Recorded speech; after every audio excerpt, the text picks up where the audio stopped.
राधे राधे। जय श्री कृष्णा। बुध प्रदोष व्रत कथा। जय श्रीमन नारायण। इस दिन प्रदोष काल में भगवान शिव की पूजा करके प्रदोष तिथि की कथा सुनने से धन समृद्धि और आरोग्य की प्राप्ति होती है और मोक्ष की प्राप्ति होती है। प्रदोष व्रत की कथा सुनने और कहने से सभी तरह के पाप नष्ट हो जाते हैं और भगवान शिव का आशीर्वाद प्राप्त होता है। बुध प्रदोष व्रत की पूजा प्रदोष काल में की जाती है और पूजा के बाद ही भोजन किया जाता है।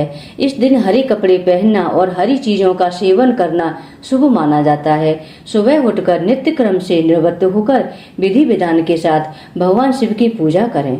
पौराणिक कथा के अनुसार एक पुरुष की नई नई शादी हुई थी।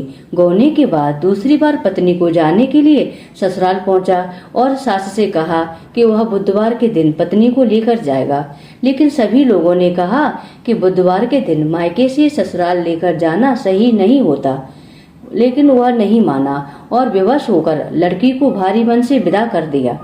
पति पत्नी दोनों बैलगाड़ी में चल दिए। नगर से बाहर निकलते ही पत्नी को प्यास लगी और पति से पानी के लिए कहा। जब पति पानी लेकर आया तो देखा कि किसी पराये पुरुष के लोटे से पत्नी पानी पी रही है और हंस हंस कर बातें कर रही है। वह पराया पुरुष बिल्कुल उसके पति जैसी शकल सूरत का था। यह देखकर पति को बहुत गुस्सा आया और लड़ाई करना शुरू कर दी। लड़ाई होते देख वहां पर भीड़ इकट्ठा हो गई। इतने में एक सिपाही आया और महिला से पूछा कि सच सच बताओ, तेरा पति इसमें से कौन सा है? लेकिन महिला दोनों पुरुषों को एक जैसी शक्ल होने की वजह से अपने पति को पहचान न पाई। महादेव ने उस पुरुष की प्रार्थना स्वीकार कर ली और उसी क्षण वह अन्य पुरुष अचानक से गायब हो गया। भगवान शिव के आशीर्वाद से वह पुरुष अपनी पत्नी के साथ सकुशल अपने घर पहुंच गया। इसके बाद से दोनों पति पत्नी नियम पूर्वक बुधवार प्रदोष व्रत करने लगे। बोलो भगवान शिव शंकर की जय। दूसरी कथा। पूर्व काल में एक पुत्रवती ब्राह्मणी थी। उसके 2 पुत्र थे। वह ब्राह्मणी बहुत निर्धन थी। देव योग से उसे एक दिन महर्षि सांडल्य के दर्शन हुए। महर्षि के मुख से प्रदोष व्रत में श्री शिव पूजन की महिमा सुनकर उस ब्राह्मणी ने ऋषि से पूजन की विधि पूछी। उसके श्रद्धा और आग्रह से ऋषि ने उस ब्राह्मणी को श्री शिव पूजन का उपयुक्त विधान बताया और उस ब्राह्मणी से कहा, तुम अपने दोनों पुत्रों से भगवान श्री शिव की पूजा कराओ। इस व्रत के प्रभाव से तुम्हें 1 वर्ष के बाद पूर्ण सिद्धि प्राप्ति होगी। उस ब्राह्मणी ने महर्षि सांडल्य के वचन को सुनकर उन बालकों के सहित नतमस्तक होकर मुनि के चरणों में प्रणाम किया और बोली, हे ब्राह्मण, आज मैं आपके दर्शन से धन्य हो गई हूँ। मेरे ये दोनों कुमार आपकी शरण में हैं। यह शुचिव्रत मेरा पुत्र है और यह राजसुत मेरा धर्म पुत्र है। ये दोनों बालक आपके सेवक हैं। आप मेरा उद्धार कीजिए। उस ब्राह्मण को शरणागत जानकर मुनि ने मधुर वचनों द्वारा दोनों कुमारों को भगवान शिव की आराधना विधि बताई। तदंतर वे दोनों बालक और ब्राह्मणी मुनि को प्रणाम कर शिव मंदिर में चले गए। उस दिन से दोनों बालक मुनि की कथा अनुसार नियम पूर्वक प्रदोष काल में भगवान शिव की आराधना करने लगे। पूजा उपासना करते हुए उन दोनों को 4 महीने बीत गए। एक दिन राजसुत की अनुपस्थिति में शुचिव्रत स्नान करने नदी किनारे चला गया और जल क्रीड़ा करने लगा। संयोग से उसी समय उसे नदी की तलहटी में चमकता हुआ धन का बहुत बड़ा कलश दिखाई पड़ा। उस धन पूर्ति कलश को देखकर शुचिव्रत बहुत ही प्रसन्न हुआ। उस कलश को वह सिर पर रखकर घर ले आया और कलश को भूमि पर रखकर वह अपनी माता से बोला, हे माता, शिव जी की महिमा तो देखो। भगवान ने इस घड़े के रूप में हमें अपार धन संपत्ति दी है। उसकी माता घड़े को देखकर आश्चर्य करने लगी और राजसुत को बुलाकर कहा, बेटा, मेरी बात सुनो। तुम दोनों इस धन को आपस में आधा आधा बांट लो। माता की बात सुनकर शुचिव्रत अत्यंत प्रसन्न हुआ, किंतु राजसुत ने अपनी असहमति प्रकट करते हुए कहा, हे माँ, यह धन तेरे पुत्र के पुण्य से उसे प्राप्त हुआ है। मैं इसमें किसी प्रकार का भाग लेना नहीं चाहता, क्योंकि अपने किए हुए कर्म का फल मनुष्य स्वयं ही भोगता है। इस प्रकार से शिव पूजन करते हुए एक ही ग्रह में उनका 1 वर्ष व्यतीत हो गया। एक दिन राजकुमार ब्राह्मण के पुत्र के साथ बसंत ऋतु में वन विहार करने के लिए गया। वे दोनों जब साथ साथ वन में बहुत दूर निकल गए तो उन्हें वहां पर सैकड़ों गंधर्व कन्याएं क्रीड़ा करती हुई दिखाई पड़ी। ब्राह्मण कुमार उन गंधर्व कन्याओं को क्रीड़ारत देखकर राजकुमार से बोला, यहाँ पर कन्याएं विहार कर रही हैं, इसलिए हम लोगों को अब और आगे नहीं जाना चाहिए, क्योंकि इस प्रकार की गंधर्व कन्याएं शीघ्र ही मनुष्यों के मन को मोहित कर लेती हैं, इसलिए मैं तो उन कन्याओं से दूर ही रहूंगा। किंतु राजकुमार उसकी बात अनसुनी कर कन्याओं के विहार स्थल में निर्भीक भाव से अकेला ही चला गया।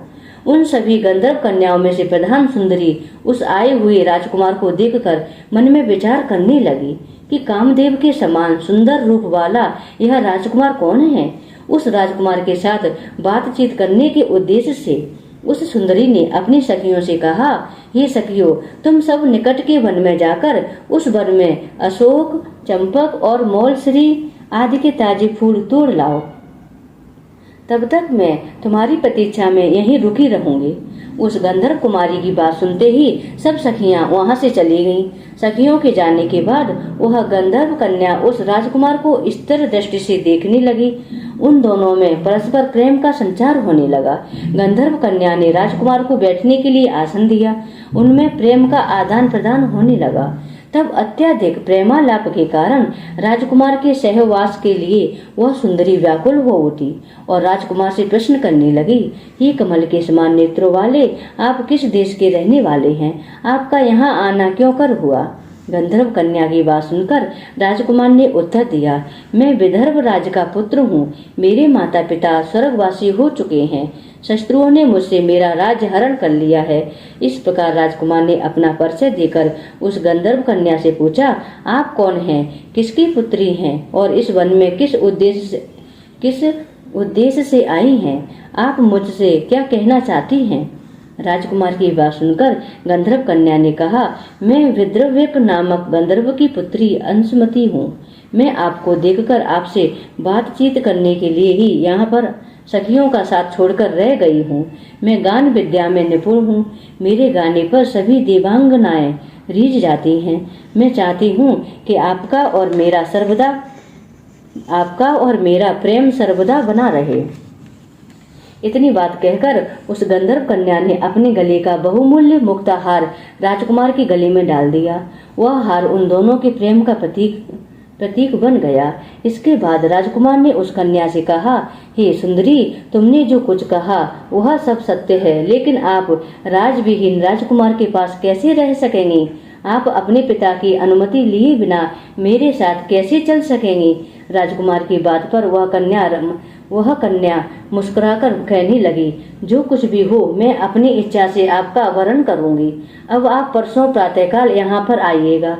मेरी बात कभी झूठी नहीं हो सकती। गंधर्व कन्या ऐसा कहकर पुनः अपनी सखियों के पास चली गई।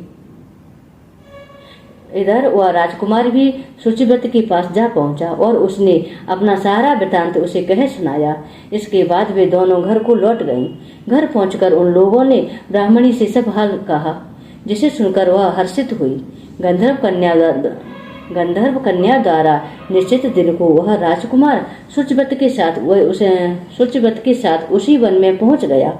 वहां पहुंचकर उन लोगों ने देखा, गंधर्व राज ने उन दोनों कुमारों का अभिनंदन करके उन्हें सुंदर आसन पर बिठाया और राजकुमार से कहा, मैं परसों कैलाशपुरी को गया था। वहां पर भगवान शंकर पार्वती जी के सहित विराजमान थे।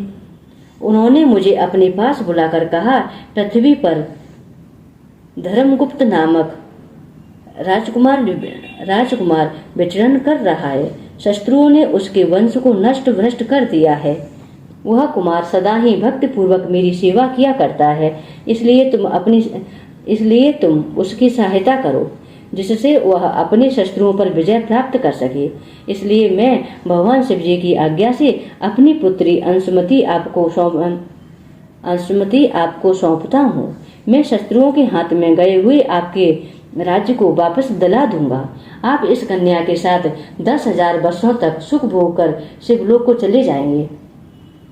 शिवलोक में जाने पर भी मेरी पुत्री इसी शरीर से आपके साथ रहेगी। इतना कहकर गंधर्व ने अपनी पुत्री का विवाह राजकुमार के साथ कर दिया। दहेज में अनेक बहुमूल्य रत्न, वस्त्र, रथ आदि प्रदान किए। इसके अतिरिक्त दास दासियां तथा शत्रुओं पर विजय पाने के लिए गंधर्वों की चतुरंगिणी सेना भी दी। राजकुमार ने गंधर्वों की सहायता से शत्रुओं को नष्ट कर दिया और वह अपने नगर में प्रविष्ट हुआ। मंत्रियों ने राजकुमार को सिंहासन पर बैठाकर राज्य अभिषेक किया। अब वह राजकुमार राज सुख भोगने लगा। जिस दरिद्र ब्राह्मणी ने उसका पालन पोषण किया था, उसे ही उसने राजमाता के पद पर आसीन किया। वह शुचिव्रत ही उसका छोटा भाई बना। इस प्रकार प्रदोष व्रत में श्री शिव पूजन के प्रभाव से वह राजकुमार दुर्लभ पद को प्राप्त हुआ। जो मनुष्य प्रदोष काल में अथवा नित्य ही इस कथा का श्रवण करता है, वह निश्चय ही सभी कष्टों से मुक्त हो जाता है और अंत में वह परम पद का अधिकारी बनता है। बोलिए करुणा निधान शिव शंकर भगवान की जय। हर हर महादेव, हर हर महादेव, हर हर महादेव। श्री शिवाय नमस्तुभ्यम। श्री शिव जी की स्तुति और आरती। श्री गिरिजापति बंदे कर चरण मध्य सिर नाये, कहते अयोध्या दास तुम मोह पर हो सहाय। नंदी की सवारी नाग अंगीकार धारी है, नित्य संत सुखकारी नीलकंठ त्रिपुरारी है। गले मुंड माला धारी शेर सोहे जटाधारी, बाम अंग में बिहारी गिरिराज सुतवारी है। दानी देखो भारी शेष शारदा पुकारी, काशीपति मद नारी कर त्रिशूल चक्रधारी है। कला उजियारी लख देव सोनेहारी, यश गावे वेदचारी सो हमारी रखवारी है। शंभु बैठे हैं विशाला पीवे भंग का पियाला, नित्य रहे मतवाला आए अंग पे चढ़ाए हैं।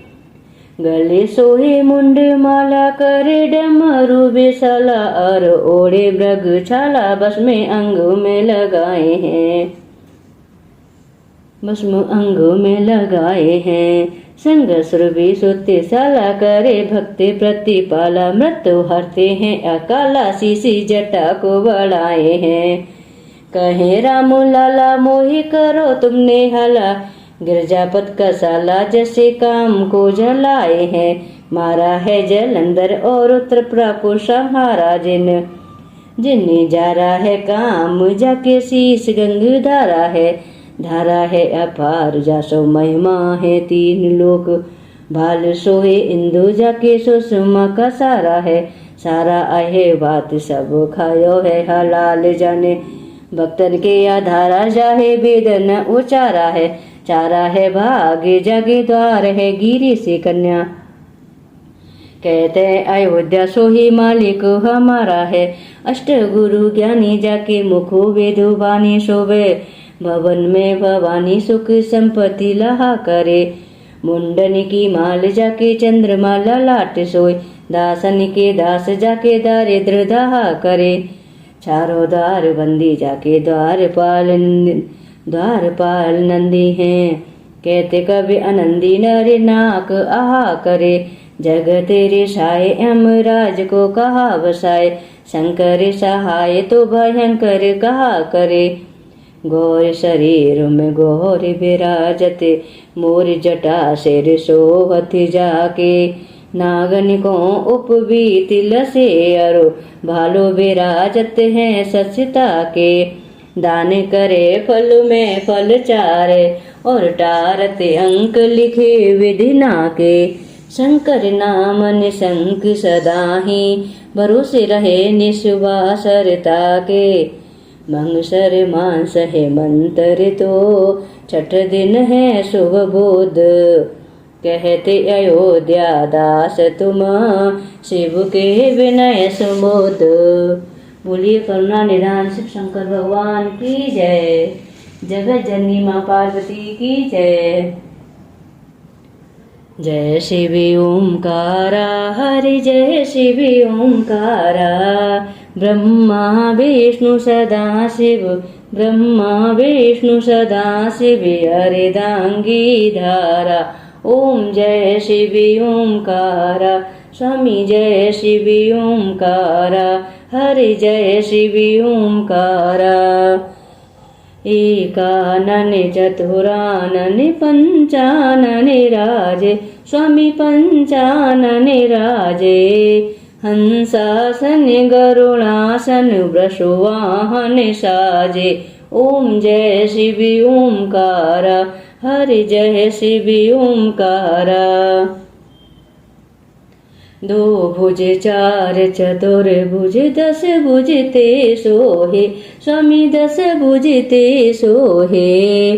तीनों रूप निरखता, तीनों रूप निरखता, त्रिभुवन जन मोहे। ओम जय शिव ओंकारा, हरि जय शिव ओंकारा। अचमाला वनुमाला मुंडमाला धारी, स्वामी मुंडमाला धारी। चंदन मृग मदि सोए, चंदन मृग मदि सोए, भोले शुभकारी। ओम जय शिव ओंकारा, हरि जय शिव ओंकारा। श्वेतांबर पीतांबरी बागंबरी अंगे, स्वामी बागंबरी अंगे। शनिकादिक ब्रह्मादिक, शनिकादिक ब्रह्मादिक, भूतादिक संगे। ओम जय शिव ओंकारा, हरि जय शिव ओंकारा। करके मध्य कमंडल चक्र त्रिशूल धरता, स्वामी चक्र त्रिशूल धरता।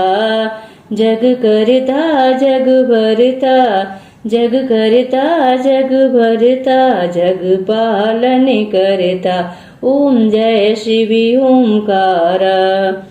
ब्रह्मा विष्णु सदा शिव जानति अविवेका, स्वामी जानते अविवेका।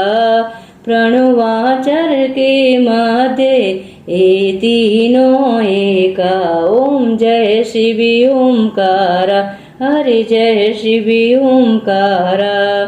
तिरगुण शिव जी की आरती जो कोई नर गावे, स्वामी प्रेम सहित गावे। कहते शिवानंद स्वामी, कहत हरि हरि स्वामी, मनोवांछित फल पावे। ओम जय शिव ओंकारा, हरि जय शिव ओंकारा। ब्रह्मा विष्णु सदा शिव, अर्धांगी धारा। ओम जय शिव ओंकारा, हरि जय शिव ओंकारा। ओम जय शिव ओंकारा। बोलिए करुणा निदान शिव शंकर भगवान की जय। बर्फानी बाबा की जय। काशी विश्वनाथ बाबा की जय। महाकालेश्वर बाबा की जय। जगत जननी माँ पार्वती की जय।